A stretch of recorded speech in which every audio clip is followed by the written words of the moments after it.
ಕೋಲಾರ ಜಿಲ್ಲೆಯ ಮುಳಬಾಗಿಲು ತಾಲೂಕಿನ ಮೊನ್ನೇನಹಳ್ಳಿ ಗ್ರಾಮದ ಸುಬ್ಬಾರೆಡ್ಡಿ ಹಾಗೂ ಲಕ್ಷ್ಮಮ್ಮರವರ ಮೂರನೇ ಮಗನಾದ ಕೇಶವರೆಡ್ಡಿರವರು 1995ರಲ್ಲಿ ಶಿಕ್ಷಕರಾಗಿ ಕಾಮಸಮುದ್ರಂ ಹೋಬಳಿಯ ದೊಡ್ಡಬಂಪಲ್ಲಿಯ ಸರ್ಕಾರಿ ಕನ್ನಡ ಹಿರಿಯ ಪ್ರಾಥಮಿಕ ಶಾಲೆಯಲ್ಲಿ ತಮ್ಮ ವೃತ್ತಿ ಜೀವನವನ್ನು ಪ್ರಾರಂಭಿಸಿ ಸುಮಾರು 30 ವರ್ಷಗಳ ಕಾಲ ಉತ್ತಮ ಸೇವೆ ಸಲ್ಲಿಸಿ ಕೆಜಿಎಫ್ ತಾಲೂಕಿನ ತಿಮ್ಮಾಪುರ ಸರ್ಕಾರಿ ಕನ್ನಡ ಕಿರಿಯ ಪ್ರಾಥಮಿಕ ಶಾಲೆಯಲ್ಲಿ ತಮ್ಮ ವೃತ್ತಿ ಜೀವನಕ್ಕೆ ವಿದಾಯವನ್ನು ಹೇಳಿದ್ದಾರೆ. ಈ ವಿಶೇಷ ಸಂದರ್ಭದ ಪ್ರಯುಕ್ತ ಜಕ್ಕರಸನಕೊಪ್ಪ ಕ್ಲಸ್ಟರ್ನ ಸಿಆರ್ಪಿಗಳಾದ ಕೃಷ್ಣಮೂರ್ತಿ ಹಾಗೂ ಸರ್ಕಾರಿ ನೌಕರರ ಸಂಘದ ಖಜಾನ್ಸಿಯಾದ ಕೃಷ್ಣಮೂರ್ತಿರವರ ನೇತೃತ್ವದಲ್ಲಿ ಬೀಳ್ಕೊಡುಗೆ ಕಾರ್ಯಕ್ರಮವನ್ನು ಹಮ್ಮಿಕೊಳ್ಳಲಾಗಿತ್ತು. ಈ ವೇಳೆ ಸರ್ಕಾರಿ ನೌಕರರ ಸಂಘದ ಅಧ್ಯಕ್ಷರಾದ ನರಸಿಂಹಮೂರ್ತಿ, ಕಾರ್ಯದರ್ಶಿ ಅನಿಲ್ ಕುಮಾರ್, ಪ್ರಾಥಮಿಕ ಶಾಲಾ ಶಿಕ್ಷಕರ ಸಂಘದ ಅಧ್ಯಕ್ಷರಾದ ಪಿವಿ ಶ್ರೀನಿವಾಸ್, ಕಾರ್ಯದರ್ಶಿ ರವಿಚಂದ್ರ ನಾಯ್ಡು, ಬಡ್ತಿ ಮುಖ್ಯೋಪಾಧ್ಯಾಯರ ಸಂಘದ ಅಧ್ಯಕ್ಷರಾದ ಎಂ ಶ್ರೀನಿವಾಸ್, ಉಪಾಧ್ಯಕ್ಷರಾದ ಸೋಮಶೇಖರ್, ವೃಂದ ಸಂಘಗಳ ಅಧ್ಯಕ್ಷರು, ಪದಾಧಿಕಾರಿಗಳು, ಬಿಇಒ ಕಚೇರಿ ಸಿಬ್ಬಂದಿ, ಎಸ್ಡಿಎಂಸಿ ಅಧ್ಯಕ್ಷರಾದ ಲೋಕೇಶ್, ಕ್ಲಸ್ಟರ್ನ ಎಲ್ಲ ಶಾಲಾ ಶಿಕ್ಷಕರು ಹಾಗೂ ಇತರರು ಹಾಜರಿದ್ದರು. ನಮ್ಮ ಕೇಶವರೆಡ್ಡಿ ಸರ್ ಮತ್ತು ಅವರ ದಂಪತಿಗಳಿಗೆ ಮೊದಲಿಗೆ ನಾನು ಶುಭಾಶಯಗಳು ಮತ್ತು ಸ್ವಾಗತವನ್ನು ಕೋರುತ್ತಾ, ಈ ದಿನ ಅವರ ವಯೋನಿವೃತ್ತಿ ಕಾರ್ಯಕ್ರಮ ಇದೇ ತಿಂಗಳು 30ನೇ ತಾರೀಕಿತ್ತು. ಆದರೆ ರಜಾ ದಿನಗಳಿರೋದ್ರಿಂದ ನಮ್ಮ ಸಿಆರ್ಪಿ ಮತ್ತು ನಮ್ಮ ಕ್ಲಸ್ಟರ್ ಎಲ್ಲ ಶಿಕ್ಷಕರು ನಮ್ಮದೊಂದು ಪದ್ಧತಿ, ಯಾರೇ ನಿವೃತ್ತಿಯಾಗಿ ನಮ್ಮ ಒಂದು ಕ್ಲಸ್ಟರ್ ಅಲ್ಲಿ ಅದೇ ಶಾಲೆಯಲ್ಲಿ ಕಾರ್ಯಕ್ರಮವನ್ನ ಮಾಡಿ ಗೌರವಯುತವಾಗಿ ಕಳಿಸಿಕೊಡ್ತಕ್ಕಂಥ ಒಂದು ಪದ್ಧತಿ. ಹಾಗಾಗಿ ನಮ್ಮ ಕೇಶವರೆಡ್ಡಿ ಸರ್, ನಾನು ಕೂಡ 29ನೇ ತಾರೀಕು ಮಾಡೋಣ ಅಂತ ಒಂದು ಅಭಿಪ್ರಾಯ ಇದ್ದು ಕೂಡ ನಮ್ಮ ಸಿಆರ್ಪಿ ಸರ್ ಮತ್ತೆ ನಮ್ಮ ಎಲ್ಲ ಸಹೋದ್ಯೋಗಿ ಮಿತ್ರರು ಕೂಡ ಬೇಡ, ನಮ್ಮ ಮೊದಲಿಂದ ಬಂದಿರತಕ್ಕಂಥ ಪದ್ಧತಿಯನ್ನ ಅದೇ ರೀತಿಯಾಗಿ ಮುಂದುವರಿಸಿಕೊಂಡು ಹೋಗೋಣ ಅಂತ ಹೇಳಿದ್ದಕ್ಕೆ ಇವತ್ತು 9ನೇ ತಾರೀಕು ನಮ್ಮ ಒಂದು ಕ್ಲಸ್ಟರ್ ವತಿಯಿಂದ ಕಾರ್ಯಕ್ರಮವನ್ನ ಮಾಡ್ತಾ ಇದ್ದೀವಿ. ಇನ್ನು ದೊಡ್ಡ ಕಾರ್ಯಕ್ರಮವನ್ನ 29ನೇ ತಾರೀಕು ಕೆಜಿಎಫ್ ಅಲ್ಲಿ ಮಾಡೋದಿದ್ದಾರೆ. ನಂತರ ಕಾರ್ಯಕ್ರಮದ ಬಗ್ಗೆ ಮಾತಾಡೋಣ.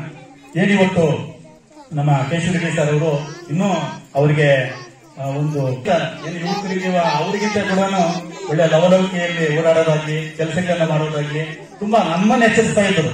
ಏನಾದ್ರೂ ಕಾರ್ಯಕ್ರಮ ಇದ್ರೆ, ಏನಾದ್ರೂ ಒಂದು ಸಭೆ ಸಮಾರಂಭ ಇದ್ರೆ ಏನ್ ಮಾಡ್ಕೊಂಡಿದ್ದಾರೆ ಹಿರಿಯರಾದಂತ ಶ್ರೀಯುತ ಕೇಶವರೆಡ್ಡಿ ಸರ್ ಮತ್ತು ಅವರ ದಂಪತಿ ಧರ್ಮಪತ್ನಿ ಮೇಡಮ್ ಅವರೇ 1998ರಿಂದ ಒಡನಾಟ ಹೊಂದಿರತಕ್ಕಂಥವ್ರು ಯಾರಾದ್ರೂ ಇದ್ರೆ ಮೋಸ್ಟ್ಲಿ ನಾನು ಅದರಲ್ಲಿ ಒಬ್ಬ.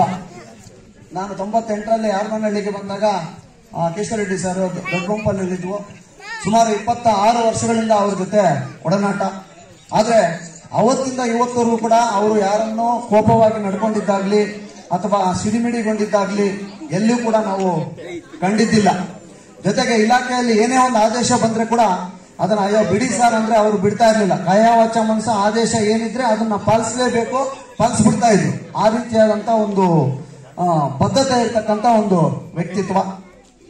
ಅದರ ಜೊತೆಗೆ ನಮ್ಮ ಎಲ್ಲ ಸ್ನೇಹಿತರ ಅಂದ್ರೆ ಅವ್ರಿಗೆ ಸಮಯ ಆಗ್ಲಿ, ಮನೆ ಕಡೆ ಆಗ್ಲಿ ಗಮನನೇ ಇರ್ತಾ ಇರ್ಲಿಲ್ಲ. ನಮ್ಮ ಸ್ನೇಹ ಸಂಘಟನೆ ಅನ್ನೋದು ಅವ್ರಿಗೆ ಒಂದು ಅವಿಭಾಜ್ಯ ಅಂಗ ಆಗಿತ್ತು.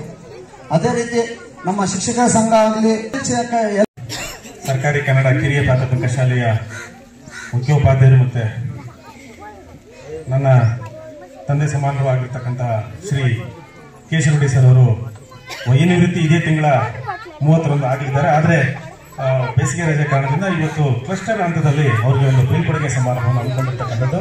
ನಾನು ಈ ಸಂದರ್ಭದಲ್ಲಿ ಅವರ ಸಿಆರ್ಪಿ ಅವರನ್ನ ಈ ಸಂದರ್ಭದಲ್ಲಿ ಅಭಿನಂದಿಸ್ತೇನೆ. ಯಾಕೆಂದ್ರೆ ಆ ಸಂದರ್ಭದಲ್ಲಿ ಶಿಕ್ಷಕರು ಎಲ್ಲೂ ಇರೋದಿಲ್ಲ, ಅವರವರದೇ ಆಗಿರ್ತಕ್ಕಂಥ ಪ್ರೋಗ್ರಾಮ್ಸ್ ಇರ್ತವೆ. ಸೊ ಆ ಕಾರಣಕ್ಕೆ ಇವತ್ತು ಇಲ್ಲಿ ಹಮ್ಮಿಕೊಂಡಿರ್ತಕ್ಕಂಥದ್ದು. 29ನೇ ತಾರೀಕು ನಾವು ಕೆಜಿಎಫ್ ನಗರ ಭಾಗದಲ್ಲಿ ನಾವು ಹಮ್ಮಿಕೊಂಡು ಬಹಳ ಅದ್ದೂರಿಯಾಗಿ ಮಾಡಬೇಕು ಅಂತೇಳಿ ಒಂದು ಯೋಜನೆ ಹಾಕೊಂಡಿದ್ವಿ. ತಾವೆಲ್ಲರೂ ಕೂಡ ಈ ಸಂದರ್ಭದಲ್ಲಿ ತಮ್ಮೆಲ್ಲರಿಗೂ ಆಹ್ವಾನ ಕೊಡ್ತಾ ಇದ್ದೀವಿ. ನಾವು ನಮ್ಮ ಎಲ್ಲ ಸರ್ಕಾರಿ ನೌಕರ ಸಂಘ, ಪ್ರಾಥಮಿಕ ಶಾಲಾ ಶಿಕ್ಷಕರ ಸಂಘ ಮತ್ತು ಎಲ್ಲ ವೃಂದ ಸಂಘಗಳ ವತಿಯಿಂದ ತಮ್ಮೆಲ್ಲರಿಗೂ ಆಹ್ವಾನ. ದಯವಿಟ್ಟು ಅವತ್ತು 29ನೇ ತಾರೀಕು ಇನ್ವಿಟೇಷನ್ ಇರುತ್ತೆ, ತಮ್ಮೆಲ್ಲರಿಗೂ ಕಳಿಸ್ಕೊಡ್ತೀವಿ. ತಾವೆಲ್ಲರೂ ಕೂಡ ಅವತ್ತು ಬರಬೇಕು ಅಂತ ಈ ಸಂದರ್ಭದಲ್ಲಿ ಮನವಿ ಮಾಡ್ತಾರೆ. ಇನ್ನು ಕೇಶವರೆಡ್ಡಿ ಸರ್ ವಿಚಾರವಾಗಿ ನಾನು ಅಫಿಷಿಯಲ್ ಆಗಿ ಮಾತ್ರ ಒಂದೆರಡು ಮಾತನ್ನು ಹೇಳಕ್ಕೆ ಇಷ್ಟಪಡ್ತೇನೆ. ಅವರು ಉತ್ತಮ ಶಿಕ್ಷಕರು. ನಾನು ಅವರನ್ನ ಈಗಲ್ಲ, 2005ರಲ್ಲಿ ನಾನು ಫಸ್ಟ್ ಅಪಾಯಿಂಟ್ಮೆಂಟ್ ಆಗಿದ್ದು. ಮೊದಲು ಕೆಜಿಎಫ್ ತಾಲೂಕು, ಈಗ ಬಂಗಾರಪೇಟೆ ತಾಲೂಕು ತೊಪ್ಪನಹಳ್ಳಿಯಲ್ಲಿ. ಅವರು ಅದೇ ದಾರಿಯಲ್ಲಿ ನನಗೆ ಅದು ಫೀಡಿಂಗ್ ಸ್ಕೂಲ್. ಆಕ್ಚುಲಿ ನಾನು ಹೈಸ್ಕೂಲ್ ಹೋಗ್ಬೇಕಾದ್ರೆ ಅಲ್ಲಿ ಬೊಂಬಲ್ಲಿಂದ ಬರ್ತಾ ಇದೆ, ದೊಡ್ಡ ಬೊಂಬಲ್ಲಿ. ಇಲ್ಲೇ ಇದ್ದಾರೆ MN ನಾಗರಾಜ್ ಸರ್ ಇದ್ದಾರೆ. ನಾವೆಲ್ಲ ಒಟ್ಟಿಗೆ ಒಂದೇ ಬಸ್ನಲ್ಲಿ ಹೋಗ್ತಾ ಇದ್ದವರು, ಒಂದೇ ಬಸ್ನಲ್ಲಿ ಬರ್ತಾ ಇದ್ದವರು. ಸೊ ಹಾಗೆ ಪರಿಚಯ ಆಗಿದ್ದಷ್ಟೇ, ಅಷ್ಟು ಕ್ಲೋಸ್ ಒಂದೇ ಬಸ್ನಲ್ಲಿ ಹೋದ್ರು ಕೂಡ ಅಷ್ಟು ಕ್ಲೋಸ್ ಇರಲಿಲ್ಲ ನಾವು. ನಂತರ ಸ್ವಲ್ಪ ದಿನಗಳು ಕಳೆದ ಮೇಲೆ ನನ್ನ ಜೊತೆನೆ ಬೇರೆ ಇರ್ತಿದ್ರು, ಇವರು ಬೇರೆ ಟೀಮೇ ಬೇರೆ ಇರ್ತಿದ್ರು. ಅಲ್ಲಿ ಮಾತಾಡ್ಕೊಂಡು ಹೋಗಿ ಒಟ್ಟಿಗೆ ತಿಳ್ಕೊಂಡು ಮಾತಾಡ್ಕೊಂಡು ಹೋಗ್ತಿದ್ರು. ಸೊ ನಂತರ ಸ್ವಲ್ಪ ದಿನಗಳಾದ್ಮೇಲೆ ನಿಧಾನ ಹಂತವಾಗಿ ಅವರು ಸ್ವಲ್ಪ ನಾವು ಹತ್ರ ಆದ್ವಿ.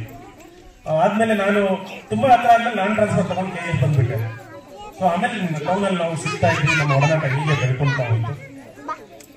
ಇವತ್ತಿಗೂ ಕೂಡ ನಾವು ಯಾರು ಅವರ ಕುಟುಂಬದ ಒಬ್ಬ ಸದಸ್ಯ, ಅವರು ನಮ್ಮ ಕುಟುಂಬದ ಸದಸ್ಯರಂತೆ, ನಾನು ಅವರ ಕುಟುಂಬದ ಸದಸ್ಯರಂತೆ, ಅಷ್ಟು ನಮ್ಮ ಒಂದು ಒಡನಾಟ ಆಗಿದೆ ಅಂತ ಈ ಸಂದರ್ಭದಲ್ಲಿ ಹೇಳಿ ಬಯಸ್ತೇನೆ.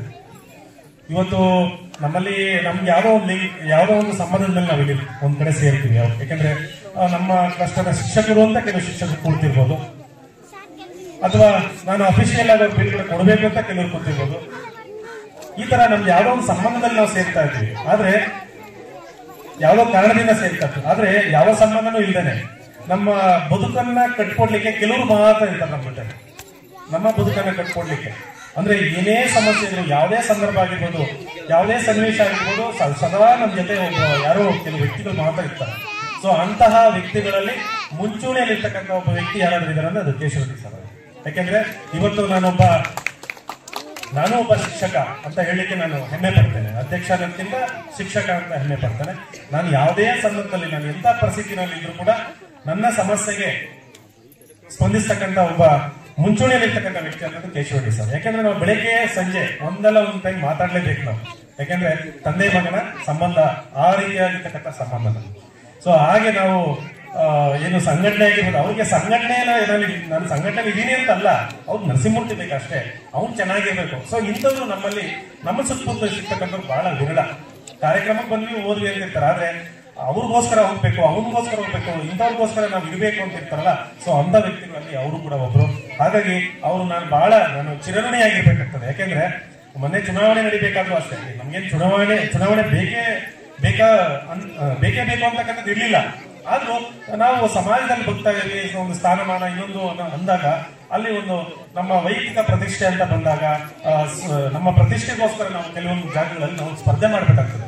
ಸೊ ಅಂತ ಸಂದರ್ಭದಲ್ಲಿ ನನ್ನ ಬೆನ್ನು ತಟ್ಟಿ, ನಿನಗೆ ಎಲ್ಲಾ ಶಕ್ತಿ ಸಾಮರ್ಥ್ಯಗಳಿದೆ, ನೀನ್ ಮುಂದೆ ನುಗ್ಗು, ನಿನಗೆ ಎಲ್ಲಾ ರೀತಿಯಲ್ಲಿ ಇರ್ತಕ್ಕಂಥ ಸಾಮರ್ಥ್ಯ ಇದೆ ಅಂತ ನನಗೆ ಮುಂದೆ ತಗೊಂಡವ್ರು ಯಾರಪ್ಪ ಅಂದ್ರೆ ನಮ್ಗೆ ಕೇಶವ ರೆಡ್ಡಿ ಸರ್ ಅವರು ಒಬ್ರು. ಅದರಲ್ಲೂ ಬಹಳ ಜನ ಇದ್ದಾರೆ, ಅವರು ಕೂಡ ಒಬ್ರು.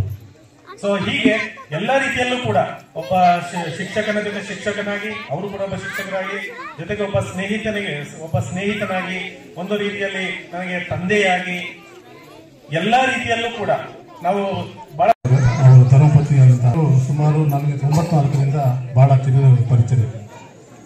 ಯಾಕೆಂತ ಹೇಳಿದ್ರೆ ಎಲ್ಲ ರೀತಿಯಲ್ಲೂ ಕೂಡ ಅಲ್ಲಿ ನಾನು ಗೋಡೆನಲ್ಲಿ ಕೆಲಸ ಮಾಡ್ತಾ ಇದ್ದೆ, ಇವರು ದೊಡ್ಡಬಂಪಲ್ಲಿ ಕೆಲಸ ಮಾಡ್ತಾ ಇದ್ರು. ಬಹಳ ಚೆನ್ನಾಗಿ ಒಳ್ಳೆಯ ಹೆಸರನ್ನು ಪಡೆದಿರೋಂಥವ್ರು.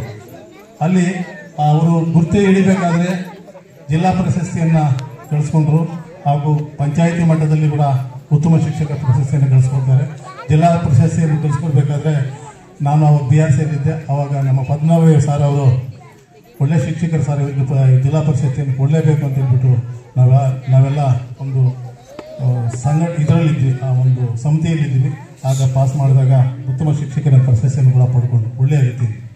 ಅದೇ ರೀತಿ ದೊಡ್ಡಬಂಪಲ್ಲಿ ಅನುಸೂಯವನ್ನು ವಿಶ್ವ ದಾಖಲೆಯನ್ನ ಅಂದ್ರೆ ಡಿಫ್ರಿಗರೇಷನ್ ಮತ್ತೆ ನೇಗಿಲು ಕೃಷ್ಣಮೂರ್ತಿ ಸರ್ ಹೇಳಿದ್ರು. ಅದೇ ದಯವಿಟ್ಟು ಏನು ಅನ್ಕೋಬೇಡಿ, ಯಾಕಂದ್ರೆ ನಾನು ಟೈಮ್ ತಗೊಂತೀನಿ ಅಂತ ನೀವೆಲ್ಲರೂ ಯಾವಾಗೂ ಅಷ್ಟೇ ರಾತ್ರಿ ಆ ಮಕ್ಕಳ ಒಂದು ಪ್ರತಿಭೆಗೋಸ್ಕರ ಎಷ್ಟು ದುಡಿದಿದ್ದಾರೆ ಅಂತಕ್ಕಂಥದ್ದು ದೊಡ್ಡಬಂಬಲ್ಲಿ ಹೋಗಿ ನೋಡಿದ್ರೆ ಮಾತ್ರ ಗೊತ್ತಾಗುತ್ತೆ. ಯಾಕಂದ್ರೆ ಆ ಒಂದು ಶಾಲಾ ಆವರಣ, ಕಟ್ಟಡ, ಕೊಠಡಿಯ ಒಂದು ಪ್ರಿನ್ಸಿಪಾಲ್ ಯಾವ ರೀತಿ ಕಾಲೇಜಲ್ಲಿ ಪ್ರಿನ್ಸಿಪಾಲ್ ಇರ್ತಾರೋ ಅದೇ ರೀತಿಯಲ್ಲಿ ನಡ್ಕೊಳ್ತಕ್ಕಂಥ ಒಬ್ಬ ವ್ಯಕ್ತಿಯಲ್ಲಿ ಆಫೀಸ್ ರೂಮ್ ಅನ್ನ ಒಂದು ಪ್ರಿನ್ಸಿಪಾಲ್ ರೂಮ್ ರೀತಿಯಲ್ಲಿ ಮಾಡಿದ್ರು.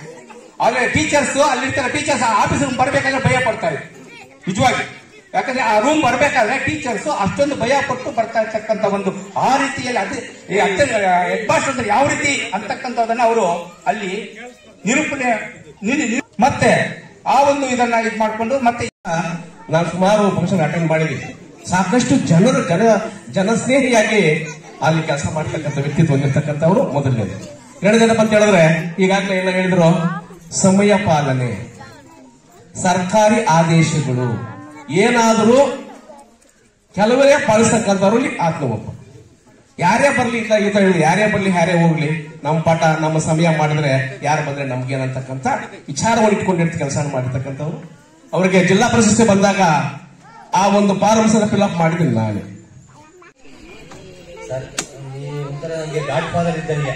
ನಿಮ್ಮ ನಿವೃತ್ತಿ ನಂತರವೂ ನಮ್ಮ ವೃಂದ ಸಂಘಗಳಿಗೆ ನಿಮ್ಮ ಸಲಹೆ ಸೂಚನೆ ಮಾರ್ಗದರ್ಶನ ಇರಬೇಕು ಅಂತ ವಿನಂತಿ ಮಾಡ್ತಾ, ಅದೇ ರೀತಿ ನಮ್ಮ ಎಲ್ಲ ವೃತ್ತಿ ಬಾಂಧವರಿಗೂ ವಿನಂತಿ. ಈಗ ಏನು ಇವತ್ತಿಗೆ ಲಾಸ್ಟ್ ಶಾಲೆ ಇದು, ಈ ವೇತನ ಇದನ್ನ ಬ್ಯಾಂಕ್ ಏನಿದೆ ಆದಷ್ಟು ಎಲ್ಲಾದ್ರೂ ಸೇರಿಸಿ ಸ್ಯಾಲರಿ ಸರ್ಟಿಫಿಕೇಟ್ ಎಲ್ಲ ಸೇರಿಸಿದೀವಿ. ಆದಷ್ಟು ಬೇಗ ಬ್ಯಾಂಕ್ ಅಲ್ಲಿ ಕೊಟ್ಟು ಅದನ್ನ ಪೇಮೆಂಟ್ ಅಕೌಂಟ್ ಆಗಿ ಮಾಡಬೇಕು. ಅವರು ರಿಟೈರ್ಡ್ ಆಗಿದೆ.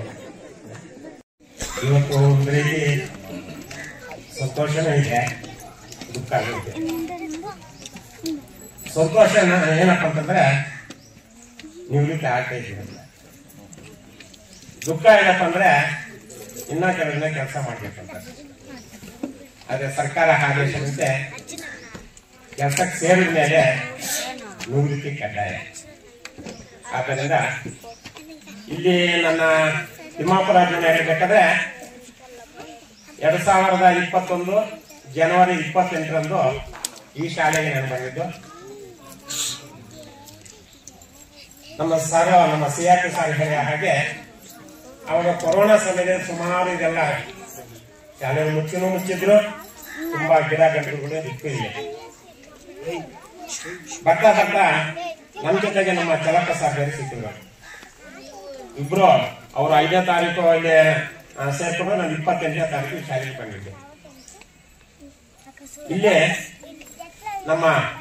ಮೊದಲು ನಮ್ಮ ಶಿವಣ್ಣ ಇದ್ರು, SDN ಚಾತರಿಷ್ಠಗೆ ಅಂತಕ್ಕಂಥವ್ರು.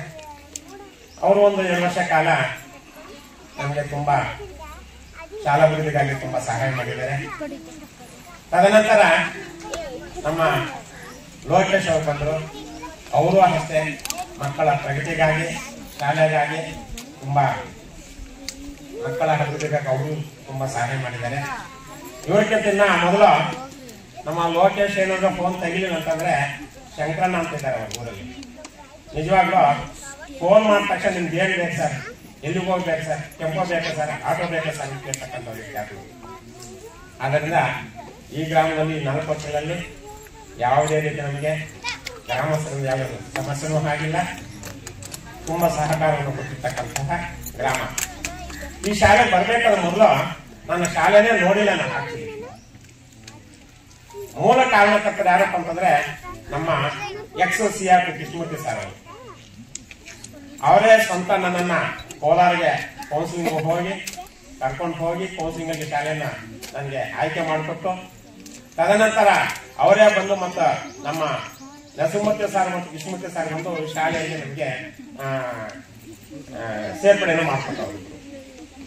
ಆದ್ದರಿಂದ ಈ ಒಂದು 4 ವರ್ಷಗಳ ಸೇವೆಯಲ್ಲಿ ನಾವು ದುಡಿತಕ್ಕಂತಹ ಫಲ ಸಿಕ್ಕಿದೆ ಅನ್ನೋದು ಒಂದು ನನಗೆ ನಂಬಿಕೆ. ಇವತ್ತು ಏನು ನಮ್ಮ ಕ್ಲಸ್ಟರ್ ಶಿಕ್ಷಕರು ಏನು ಈ ಒಂದು ಸಮಾರಂಭವನ್ನ ಆಯ್ಕೆ ಮಾಡಿದ್ದಾರೆ, ಎಲ್ಲರಿಗೂ ಧನ್ಯವಾದಗಳನ್ನು ಹೇಳ್ತಾ, ತದನಂತರ 29ನೇ ತಾರೀಕು ನಾನು KGF ಅಲ್ಲಿ ಚೌಟಿನಲ್ಲಿ ಹಾಗೆ ಅದು ನಮ್ಮ ಶಿಕ್ಷಕರ ಭವನದಲ್ಲಿ